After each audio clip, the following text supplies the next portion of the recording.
Or he's about to. Oh, he's about to. Oh, nice. Ah. He's some extraordinary. As a man having a shit. He's having a shit. এমন মিছিল বিশ্বের কোথাও আছে? মাঠে ঘাটে হাঁটবো না, গু আর খাবো না, এইটা বহু বছর ধরেই খোলা জায়গায় মলত্যাগের ইতিহাস রয়েছে ভারতের।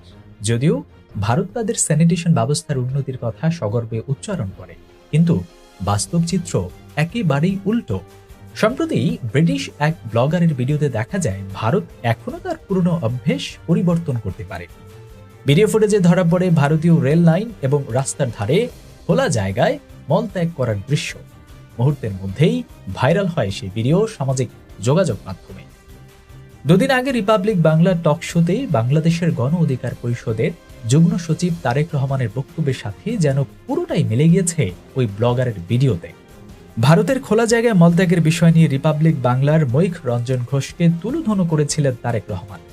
তিনি বলেছিলেন, আপনাদের দেশের মানুষ এখনো মাঠে ঘাটে টয়লেট করে, আপনার অফিসে হয়তো টয়লেট নেই, আর আমার অফিসে 2 থেকে 3টা টয়লেট থাকে। আমার বাসায় টয়লেট আছে 3টা। কি 3টা? আপনাদের অফিসে একটা বেশি টয়লেট নেই, আপনি দেখান। এর আগে বিএনপির সিনিয়র যুগ্ম মহাসচিব অ্যাডভোকেট রুহুল কবির রেজভী বলেছিলেন, বাংলাদেশের শতকরা 100% উন্নত স্যানিটেশন সিস্টেম। কেউ বাস জারে যায় না, কেউ রেল লাইনের ধারে টয়লেট সারেন। আর আপনি যদি কলকাতা থেকে দিল্লি যান, সেখানে দেখবেন রেল লাইনের ধারে কি অদ্ভুত ব্যাপার। যেখানে ভারতের মাত্র 60% স্যানিটেশন ব্যবস্থা রয়েছে, সেখানে তারা আবার কিসের অহংকার করে?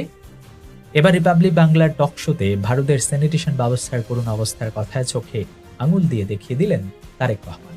তার কথা শুনে কিছু সময়ের জন্য চুপ থাকেন মৈখ রঞ্জন। ভারত বিশ্বের সবচেয়ে খারাপ স্যানিটেশন সমস্যায় জর্জরিত দেশগুলোর মধ্যে একটি। ভারতের জনসংখ্যার একটা বড় অংশ এখনো স্যানিটেশন সম্পর্কে তাদের প্রাচীন ধ্যান ধারণা আঁকড়ে ধরে রেখেছে। জাতিসংঘের এক রিপোর্ট অনুযায়ী বিশ্বে 100 কোটি মানুষ এখনো খোলা জায়গায় মল ত্যাগ করে। তার মধ্যে ভারতের এই সংখ্যা হচ্ছে 7 কোটি।